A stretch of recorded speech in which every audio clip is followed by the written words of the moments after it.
స్పందించట్లేదు అనేది కూడా చాలామంది మాట్లాడుతున్నారు. సో ఇందాక రామరెడ్డి గారు కూడా మాట్లాడారు ఇది ఎల్లమ్మ ముత్యాలమ్మ టెంపుల్ విషయంలో. సో ఏంటి మరి నిజంగానే అంటే ఇవన్నీ ఎలా ఉంటాయి, ఇవన్నీ ఒకసారి ఆలోచన చేసుకుంటే మరి మీ హిందువులు మీ పక్షంగా ఉన్నారా లేరా అనేది మీరు ఎలా క్యాలిక్యులేట్ చేస్తారు?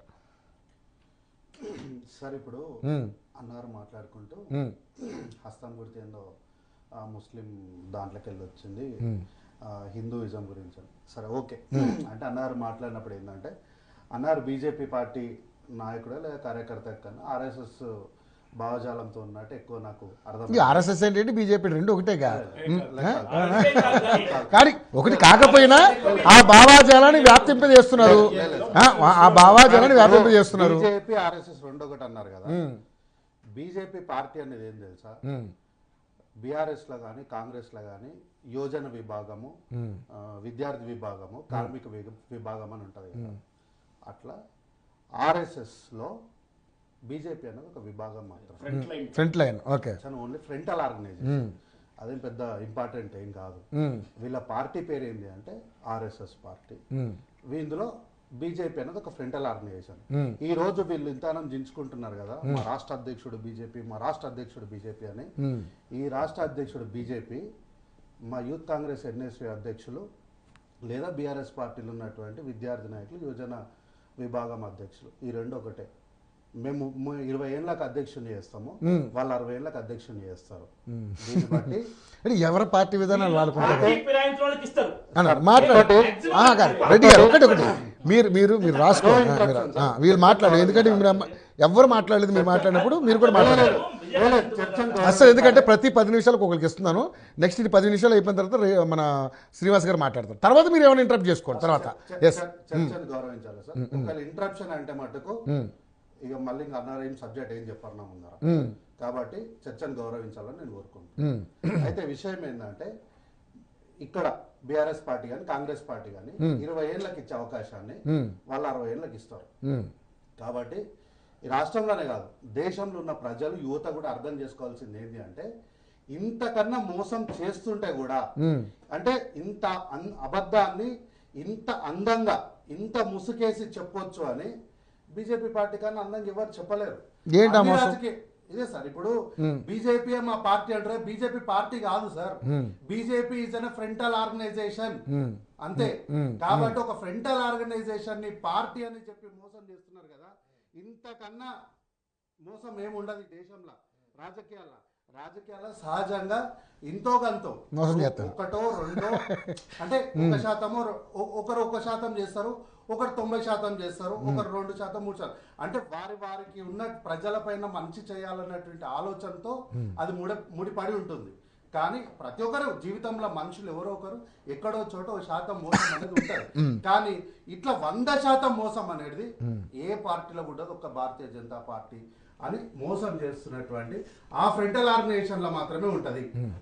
మీరు వస్తూ చర్చలో భాగంగా మీరు అక్కడ జరిగింది కదా, మరి ఫలానా వాళ్ళు కనిపించలేదు పవన్ కళ్యాణ్ గారు, వెల్తీగా ఉంది మరి ఎందుకంటే విశ్వ ఆయన దాన్ని ఏమంటారు మన సనాతన ధర్మం పేరుతోటి ఇక్కడ వైజాగ్ నుంచి దాదాపు తిరుపతి దాకా చాలా ప్రోగ్రాములు చేశారు.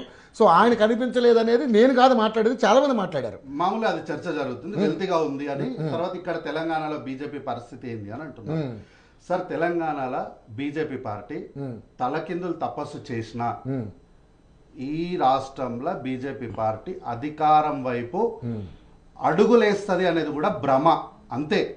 ఈ రాష్ట్రంలో బీజేపీ పార్టీ ఎప్పటికీ అధికారంలోకి చేరుకోదు. ఎందుకంటే ఇప్పుడు గతంలో అరాకొరా వచ్చే సీట్లు ఈ రోజు 8 ఎంపీలు 8 ఎమ్మెల్యేలు ఎందుకు వచ్చినాయి తెలుసా? ఇప్పుడు దాదాపు మీరు అలా కాదు ఒక మాట చెప్పింది, దాదాపు 57 నియోజకవర్గాల మద్దతు బీజేపీ పార్టీ కాదు. నేను చెప్తా సార్, 2024లో జరిగినటువంటి ఎన్నికల్లో ఇక్కడి ప్రజలు ముఖ్యంగా తెలంగాణ ప్రాంతంలో రాష్ట్రంలో ఉన్నటువంటి ప్రజలు ఏంది అంటే రాష్ట్రం ఎన్నికలు ఈ పార్లమెంట్ ఎన్నికలు వేరువేరుగా రావడం వల్ల ఇప్పుడు ఈ రోజు మనం కేసీఆర్ కి ఓటేసి 2-3 ఎంపీలను ఇవ్వడం వల్ల ఆడపోయి మనకి ఇక్కడ వచ్చే పెద్ద ఉపయోగం ఏం లేదు. కాబట్టి ఐదర్ కాంగ్రెస్ కన్నా ఇద్దాం లేదా బీజేపీ కన్నా. మీ ఎంపీలు పెరగాలి కదా, ఎవరు మీ ఎంపీలు పెరగాలి కదా. నేను ఏమంటున్నా, అయితే బీజేపీ కన్నా ఇద్దాం, అయితే కాంగ్రెస్ కన్నా ఇద్దాం అన్నటువంటి ఆలోచనలో భాగంగా కొన్ని నియోజకవర్గాల్లో అంటే చెవేల పార్లమెంట్ ఉంది, మా పార్లమెంట్ ఉంది. మా పార్లమెంట్ లో ప్రజలు ఏంటంటే సందిగ్ధానికి లోన్ అయిపోయారు. ఇటు కాంగ్రెస్ కి వేద్దామా బీజేపీకి వేద్దామా అన్న సందిగ్ధంలో లోన్ అయిపోయినప్పుడు చేవేళ్లలో ఫస్ట్ నుంచి కూడా బీజేపీకి అక్కడ ఎక్కువ అవకాశం ఉంది. లేదు ఎందుకంటే మేము లేదు, సర్వే లేదు, చేసాం లేదు, అక్కడ. సార్. లేదు లేదు, సామీల్ గారు, ఒకటేసారి మేము గెలిచింది సార్ ప్రతి బీజేపీ పార్టీ. మండలం ప్రతి నియోజకవర్గం తిరిగాము అక్కడ. సార్ 2018లో ఒక్కసారి మాత్రమే బీజేపీ ఒక్కసారి కూడా గెలవలేదు. మొన్న ఒకటేసారి గెలిచింది. For the first time BJP గెలిచింది. అంతకుముందు జైపాల్ రెడ్డి గారు ఎంపీ, దాని తర్వాత కొండ విశ్వేశ్వరరెడ్డి గారు బీఆర్ఎస్ పార్టీ నుంచి ఎంపీ, రంజిత్ రెడ్డి గారు కాంగ్రెస్ పార్టీ నుంచి ఎంపీ. అయితే అంతకుముందు కూడా కాంగ్రెస్ పార్టీయే ఇక్కడ లీడ్ ఉండేది చేవేళ్ళ పార్లమెంట్ లో. కాబట్టి ఏంది అంటే కొండా విశ్వేశ్వరరెడ్డి గారు రంజిత్ రెడ్డి గారు కాంగ్రెస్ బీఆర్ఎస్ నుంచి మొన్న ఓడిపోయాడు కదా ఆయన. కంటెస్టెడ్ 2 సార్లు బీఆర్ఎస్, ఒకసారి కాంగ్రెస్, అది బైఫర్కేషన్ అయినాక. అయితే మొన్న జరిగిన ఎన్నికల్లో కూడా కొండా విశ్వేశ్వరరెడ్డి గారు ఏంది అంటే ఆయన బీజేపీ పార్టీని చూడకండి, నన్ను బీజేపీని కాదు నన్ను చూడండి, వ్యక్తిగా నన్ను చూడండి, పర్సనల్ ఎజెండాలకు పోయి రోడ్ల మీద పోయి స్నానాలు చేసుకుని సెంటిమెంట్ పండించి నేను కూడా రాజశేఖర రెడ్డి లాంటి అని చెప్పి ప్రజలకు ఒక భ్రమలో పంపించి ఓట్లు వేయించుకున్నా. అంటే ఈ రోజు గెలిచిన ఎంపీలలో రఘునందన్ రావు గారు కావచ్చు, ఈటల రాజేందర్ గారు కావచ్చు, మన కొండ విశ్వేశ్వరరెడ్డి గారు కానీ, అంటే మెజారిటీగా గెలిచినటువంటి ఎంపీలు ఎవ్వరు కూడా ఆ పార్టీ మీద భరోసాతోనే ప్రజలకు వాళ్ళు ఓట్లు వేయలేదు. మీరు పార్టీని చూడకండి, మమ్మల్ని చూడండి, మేము మీకు అండగా ఉంటాము, మీకు అండగా నిలబట్టలో, మీకోసం కొట్లాడటంలో, మీకోసం ప్రజా గొంతికగా మేము పార్లమెంట్ లో మీకోసం మాట్లాడతామని చెప్పి వ్యక్తిగత పూచి మీద చేపించుకున్నారు. అంతేగాని సార్ మేము కూడా చెప్పినాము, అదే చెప్తున్నా. అంటే చేవేళ్ళ పార్లమెంట్ లో వ్యక్తిగత పూచి ఇచ్చినప్పుడు సరే రంజిత్ రెడ్డి గారి కన్నా సరే పోనీ ఓసారి ఓడిపోయింది కదా విశ్వేశ్వరరెడ్డి గారు, ఒక సింపతి కూడా వర్కౌట్ అయింది. కాబట్టి ఇట్లాంటి కొన్ని ప్రత్యేకమైనటువంటి పరిస్థితుల్లోనే 8 మంది ఎంపీలు గెలిచినారు తప్ప అంతకు మించి ఏం లేదు సార్. అంతే, వాళ్ళకు వాళ్ళు చేసిన కష్టం ఏం లేదు, వాళ్ళ మీద ఉన్న ప్రేమ లేదు, వాళ్ళ ఓటు బ్యాంకు లేదు, ఏం లేదు సార్. ఈ రోజు ఈ ఫ్రంటల్ ఆర్గనైజేషన్ ఏదైతే ఉందో భారతీయ జనతా పార్టీ అనే ఫ్రంటల్ ఆర్గనైజేషన్ కి ప్రజల పైన ఎక్కడ కూడా ప్రేమ లేదు. వాళ్ళకు ఒక అధికార యావ తప్ప ప్రజల మీద ఎక్కువ కూడా ప్రేమ లేదు. వాళ్ళు ఏమన్నారు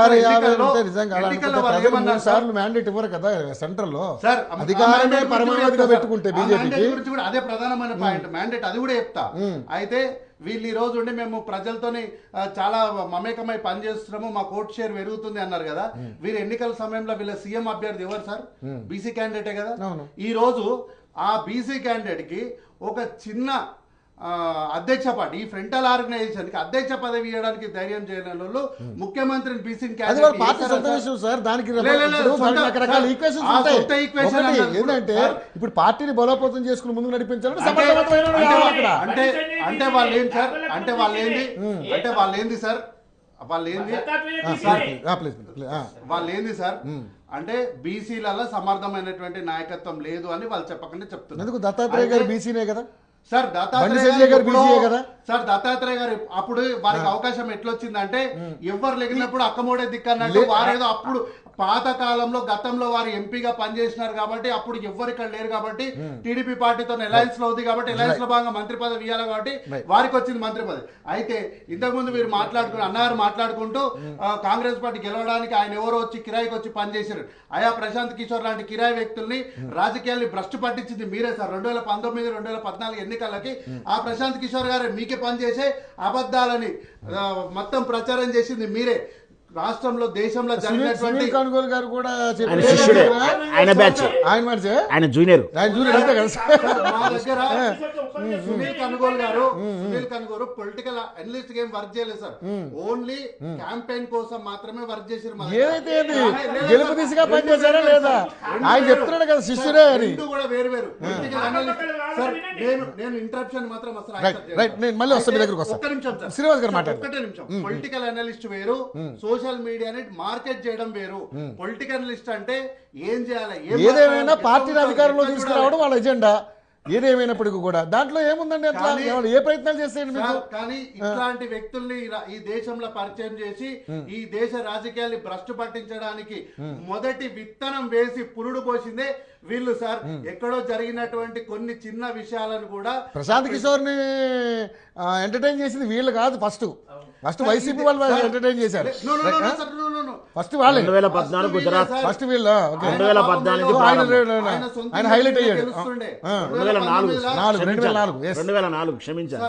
ఆయన సొంత ఇమేజ్ మీద గెలుస్తుండే, గెలవనేమో భయంతో ఆయన ఈయన తెచ్చి పెట్టుకున్నాడు. Right. లేకపోతే ఇట్లాంటి చీడ పురుగుల్ని తెచ్చింది వీళ్ళే సార్. రైట్ శ్రీనివాస్ గారు, ఇక వాళ్ళ యొక్క రైట్ శ్రీనివాస్ గారు, ఇక వాళ్ళ పార్టీలు వాళ్ళ అభిప్రాయం వాళ్ళు చెప్పారు.